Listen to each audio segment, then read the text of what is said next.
How's it going, guys? TacTixHD, episode 2, my NHL 16 High Team Regular Series. Obviously, last episode we played our first game, got the team started. We now have some coins here, decided to pick up a couple additions in Lindback and Nemestikov.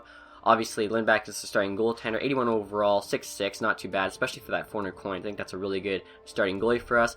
And then Nemestikov, 81 overall, playmaking center, getting him for 350 coins, very cheap, gives us a second line center. We definitely need somebody, supporting Bozak. And right there, those two additions after one game, I think is definitely going to improve our team going into the second game here. So right, you guys can see just kind of the lineup we have, I guess, going into this next game. Obviously, you still need a lot of additions. I really don't like that third or fourth line. The D really need to improve. We have 3 bronze defensemen. Even our gold defensemen aren't that great. So obviously, this team's definitely building up here. We're only one game in, and we're going to keep, adding to it, making it better and better. So this first game here, guys, going up against a sick team. This guy is Stamkos as first line center, so obviously it's going to be, a pretty tough matchup. Luckily, though, we open up the scoring there with Wilson, making it 1-0. Then in the second period here, halfway through, gets a really fluky goal. Our Lindback there makes the pad save, then it bounces off Kindle's legs, so I mean, really nothing you can do there. And then unfortunately right there he gets another goal of Stamkos sniping that one top shelf. We actually lost that one 2-1, so that was a tough one to swallow. Even though he outshot me and stuff, it really should have been a 1-1 game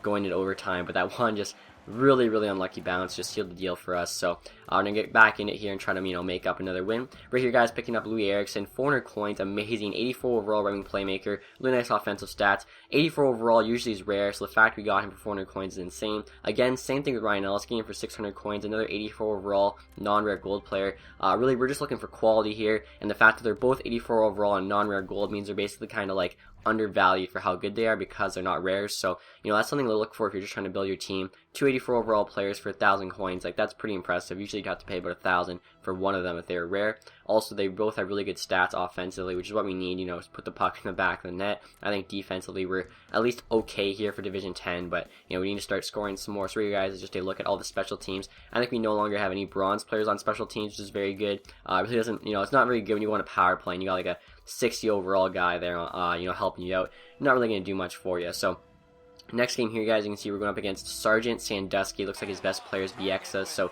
should be a pretty even matchup. As you can see, Eriksson, his first shift ever is going to get a goal, just coming across the slot, picks up that pass, puts it in the back of the net. Unfortunately, he's going to tie the game up there half through the first period, making it 1-1. Then right here, late in the second period, he's just going to come in, kind of, weave through a couple defenders there, snipe one on us. So it's 2-1 now. We're playing catch up. Eriksson here trying to get a second goal for our team. He does just that. Again, just out in the slot, puts the puck in the back of the net. He was a huge addition for us. This game actually went to a shootout, tied 1 apiece here in the third shot.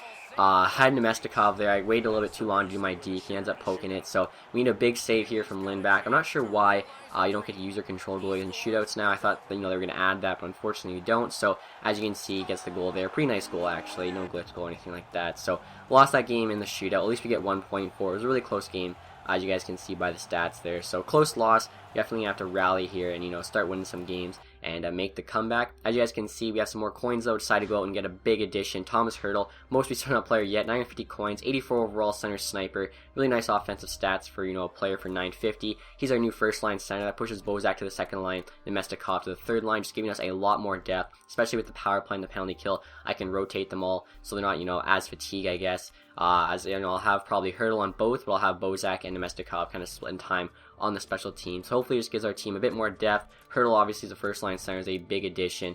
He's going to help us out offensively and just basically he's going to play like probably 20 minutes a game, maybe more for us, so it should be a huge addition. Right here, guys, going another game, we're going up against Thrust Marmot, looking for a win here after a couple disappointing losses. Luckily, Bozak there in the slot again, nice little cross crease. Gets to go in the back of the net. Then right here, right after getting a face-off master achievement, Louis Eriksson gets another goal for us. He's been playing outstanding. And as you guys can see right there, we're able to get another goal. That's our third goal right there. We get a 4th goal, 5th goal, and a 6th goal. As you guys can see, we're basically just pouring it on this guy. This is just, I felt bad at this point. We were just pouring it on so much. This guy couldn't do anything. I think he kind of gave up about halfway through the game. It's probably my biggest win. For sure, it's my biggest win ever in NHL 16. Maybe my biggest win ever for any NHL. As you guys can see, the final score of that one was 12-0. So I felt pretty bad about that one, but I mean, the more goals you get, the more coins you get. As you can see, we got a pretty big coin bonus there. So basically, there's really no reason to, to take off the gas or anything like that. Might as well pour it on. Nemestikov there, 6 points. Ellis had the hat trick, so really good to see that. Decided, guys, we need a backup goalie. The one game that we had to start our bronze goalie after we lost. Lindback was fatigued, so I got Markstrom, just like Lindback, 81 overall. Non-rare goals, 6'6" goalie. So I mean, you get that, you get that big goalie. He's pretty cheap, and he's at least 81 overall. I think it's a pretty good addition there for like the 400 coins or whatever we paid. As you guys can see, this next game, we're down early, but luckily Anderson gets a goal there, ties it up 1 apiece, and then right here, 5 minutes to go in the second period, Hurdle's going to find the back of the net, making it a 2-1 game. We actually end up scoring one right here late in the second period, kind of just trying to get away with this one. Nice little goal out front from Wilson, just cutting in front, makes it 3-1, then right here, 9 seconds to the third period, Eriksson gets another one for us, makes it a 4-1 game. So that was the final score of that one. As you can see, we're rolling now, 1 more point to get the Division 10 title. Look to be playing pretty good. I think every time we add a player, our team just gets that much better. So after that win, guys, we had 1,700 coins. I saved like 600 from the last game, to get a couple additions. Decided to go out and get Cody Ceci. He's a pretty good defenseman there, I think, for under 1,000 coins, as well as Strawman, 84 overall, 850 coins. I think those are both big additions to our team.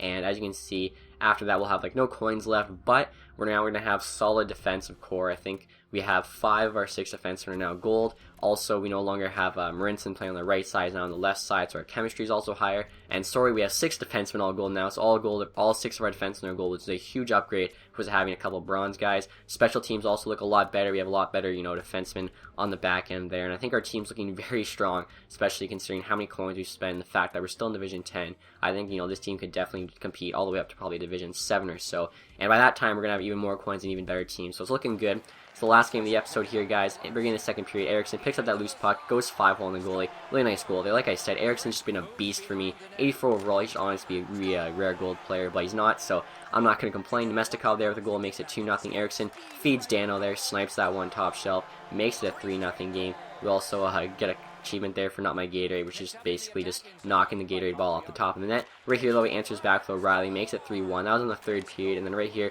2 minutes to go, 4-4, just takes a slap shot, ends up going in there on Lindback. So it's 3-2, and we were able to hold on to that win, though. As you can see, won the Division 10 title, promoted to Division 9. A ton of coins here to work with. We now have just under 1,800. Also got a couple achievements for winning the Division title, moving up in a division.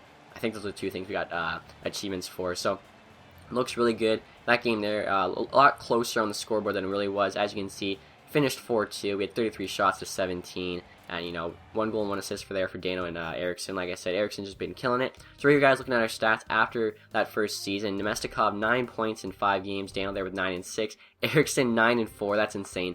Over 2 points a game averaging. Bozak, 5 and 6 isn't too bad. All these guys here played 6 games, obviously been on the team since the beginning. Ellis there has 3 points in 4 games, all from that one game where we got the hat trick. Some of the guys here haven't scored a point. Most of the bronze players. Kindle there, surprise, hasn't gotten a point yet. Shulman and Ceci obviously have only played 1 game. Goalies here, Markstrom has yet to play a game since I picked him up, but Lindback 3-1, 1 goal against, 92 save percentage, looking really good. One thing I forgot to show you guys also in that first episode, for the commentary team name, they actually added Wolverines now, so that's awesome. Our team name obviously Wolverines, so now the commentators are actually going to say it. Forgot to change it, but then I remembered when I was obviously looking at the stats. So that's a really cool thing, I think. We can actually hear our team name in-game. Usually the gameplay volume's not loud enough for you guys to hear, but it's something cool for me, I think, and just changing the arena goal horn there to Red Wings. So anyway, guys, that's the end of this first episode, that's the end of this second episode. Hopefully you guys enjoyed it. If you guys did, make sure to leave that thumbs up. Also, let me know what you think I should add here. We have about a little under 2,000 coins here. We can go and add some players. I'm thinking probably gonna add some offensive players, but do you have any ideas exactly who I should add? Let me know in the comments section. Besides that, guys, thanks for watching. See you in the next episode. Have a nice day, guys.